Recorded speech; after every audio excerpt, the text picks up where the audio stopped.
The last thing I remember was sitting at the table eating Christmas dinner and opening presents with my family. The next thing I knew, my father came into the house crying. He told me and my mother that we had gotten a letter in the mail and I would be sent to basic training in Fort Worth, Texas. I had been forced to recruitment and I was expected to be in Fort Worth by January 2nd, 1943. January 1st, 1943. Today the bus came. I met a few friends and found out that my best friend Jason was also recruited. I am overall the largest of the group, about 6'1" and 250 pounds. I myself have never been a person of violence, but Jason believes that the people in Germany should pay for what they have done. Me and Jason have really clicked with a brother and sister named Dalton and Cassandra. They are around the same age as us. He is 18 and she is 19. They both seem very cool and collected and seem to be willing to die for their country. We've arrived. It is huge. Today we are just going over the basics, parts of a gun, jeeps, stuff like that. It's crazy to think that in less than 18 months, I will be in Europe. Dalton has become quite a nervous Nelly. He is deathly afraid of the guns and says he would rather crawl up in a corner and hide, which he could do, seeing he is only 5'2" and is less than 120 pounds. However, Cassandra is ruthless. She is a strong believer in the American dream and will do anything to protect it, and boy can she talk. Since we've been here, she has talked herself out of many situations. Just today, her and Dalton got in trouble with Drill Sergeant Vandenhouten. Come on, Dalton, hurry up. We've got to get down to the shooting range before the others. I want to try out the rocket launchers. Drill Sergeant Vandenhouten said no one is supposed to touch those. They haven't even been tested yet. Who cares what he says? His barracks are all the way across the courtyard. There is no way he can hear us. All right, but you're going first. You're such a wuss. Whoops, run! I missed the target and I just hit the bus, yells Cassandra. What are you two doing? Screams the drill sergeant. Did you just try out those new rocket launchers? No, it was those damn Plur twins. We saw them sneak out, so we followed them to see what they were doing. They just blew up that bus. There they go. They just ran into the barracks, yells Cassandra. Those damn kids. I knew they were going to be trouble from the start, exclaimed the drill sergeant. None of us could believe it. She just blew up a bus and got away with it home free. She could get anyone to believe anything, and that could become very useful. August 5th, 1943. It's been about 8 months, and in that time, we've all gone through hell. I'm surprised we made it this far. They train us really hard. We have crawled through ditches, swam through mud, and shot so many guns I feel like my shoulder is going to fall off, but Cassandra loves it. She recently told me she's hoping that we will get deported. The thing is, all 4 of us were drafted into the same crew, so for her to be sent out, it would mean that all of us would have to go. Jason has calmed down a bit and is seemingly frightened of what is to come. Dalton is nervous as ever. He is deathly afraid of the guns and even more frightened by the ships. His great-uncle was on the Titanic when it went down. That ship was supposed to be unsinkable, and it had no chances of being shot by a torpedo like ours. I'm growing quite fond of the guns, and I think I might have to buy one when and if I ever get home. December 25th, 1943. It's been a full year since I found out that I had been recruited. I recently got a letter from my parents saying that my uncle has become desperately ill. With all the rations on food and cleaning supplies, he did not get enough food, and his house was very unsanitary. We've also found out that we will be sent to France to fight in the invasion on Normandy, France. We will be traveling soon to a base in Europe until they decide to attack. For the next 2 months, we will be living on a ship, practicing for the ship ride over. They say there will be over 5,000 ships and over 13,000 aircrafts. It will be the largest aquatic invasion of modern history. June 1st, 1944. Well, we've been on the ship for over 3 days now and are approaching the base. They told us that the invasion will be on June 6th, about 5 days from now, and there will be over 160,000 Allied troops attacking the Germans and their allies. Our regiment will be on the USS Thompson, a destroyer coming in on the 2nd Fleet. We will be manning the guns until we hit shore, and then we will begin the attack. There will be over 3,000 men on the ship with us, and they all have our back as well as us theirs. Together, there will be 73,000 Americans fighting alongside of us, and another 90,000 Allied troops fighting with us also.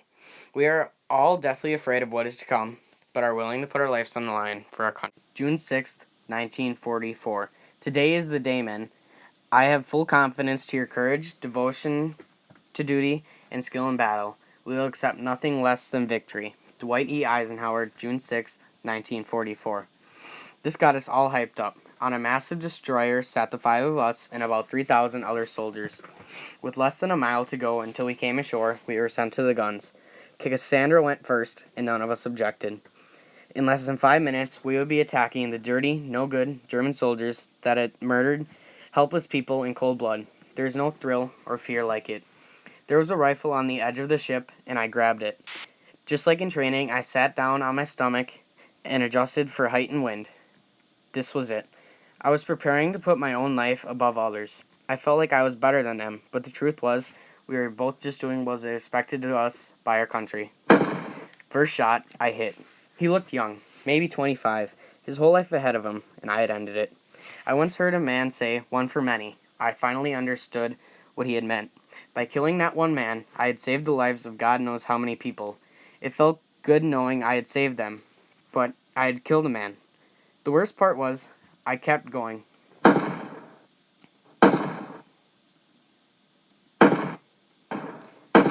Picking them off one by one. I was glued to that rifle, and nothing could get me off. Then I was spotted. A bullet came ripping past my right ear, temporarily deafening me. I rolled over in agony, and Dalton came running over, screaming at me that we had been hit. It was time to dismount the ship. We were all racing to get off. "Thomas, Jason, Dalton, get your butts moving. Do you want to go down with the ship, or what?" screams Cassandra. "No, ma'am," Dalton says instinctively. "Thomas, let's go," exclaimed Jason. "Bring it with you if you must." And that's exactly what I did. Besides my sidearm, that was the only gun I carried all day. We began storming the beaches, crawling under and over barbed wire fences. We watched as hundreds of bombs were dropped onto the beaches by the over 13,000 aircrafts that were there. Every time an aircraft launched its bomb, another aircraft came crashing down. We were all in awe. We almost forgot we were in the fight too. "Jason, where are you?" I yelled. "Over here," he screamed. "I've been shot." As I looked around, I noticed hundreds of people lying on the ground, dead or wounded. For the next hour, I spent the time dragging men to the makeshift hospitals they had constructed on the ships long before. I saw thousands dead and dozens more that were in need of help, but I could only do so much. After about an hour, my arms gave out, and I continued in the fight. Once in a while, I would drag an ally back behind the barricades. I always kept an eye on Cassandra and Dalton. He was glued to her side, and they were both putting up a hell of a fight. I didn't think Dalton had it in him, but when Cassandra got shot in the arm, she gave him the machine gun, and he took a rifle. Mowed down any German that came within 75 yards. They had become like family to me, and I wanted them to know it. "Cassandra," I yelled. "I'm fighting here. This is no time for chit-chat," yelled Cassandra. "I just wanted you and Dalton to know that you guys are like family to me. And I know that we are not exactly neighbors, but if we all make it through this, we should try to keep in touch," asked Thomas. "Exactly my thoughts," exclaimed Dalton cautiously. "I suppose we could do that. That's if you two idiots make it out alive," says Cassandra. "What are you two talking about? You're the one who got shot," I chuckled. "It's just a flesh wound. It's not affecting me at all." "Yeah, right. You can't even handle the machine gun anymore." As we had been talking, a group of Germans was sneaking up on us. Dalton was the one who had spotted him. He screamed at us for not paying attention, and just as I was about to yell back, I felt an excruciating pain rushing through my left calf. I looked down and I saw blood gushing everywhere. I wasn't like Cassandra. I had very little tolerance for pain. The last thing I remember was hitting the ground. I awoke 15 minutes later. When I looked up, I saw Dalton and all of the people struggling to drag me to one of the makeshift hospitals. We were about 3/4 of the way there when I had decided to stand up. Bad idea. Until then, I had felt no pain in my leg. But as soon as I put weight on it, I felt the most excruciating pain I had ever felt in my life. I collapsed trying to help in the little ways I could. We finally made it to the hospital, and I fell unconscious again. This time when I awoke, it was like my leg wasn't even there. It was numb and wrapped. I got up to see what was happening, but they told me I couldn't. I looked around for Dalton, but he was nowhere to be found. I was able to have a good talk with Jason, however. His bed was alongside mine. June 7th, 1944. I watched Americans, British, and Canadians all die alongside me that day. I was told in total over 12,000 people had died. We had pushed back the German troops and are now using Normandy to bring in supplies.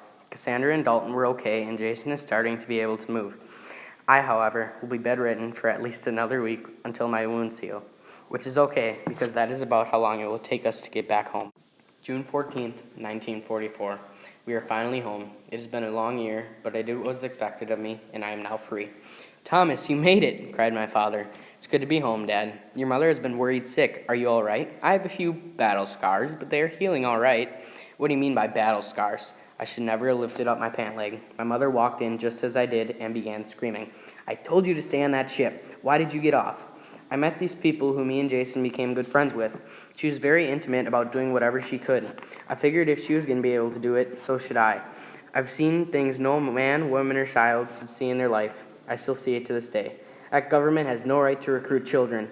If they don't have enough people, why don't they just do it themselves?" screamed my dad.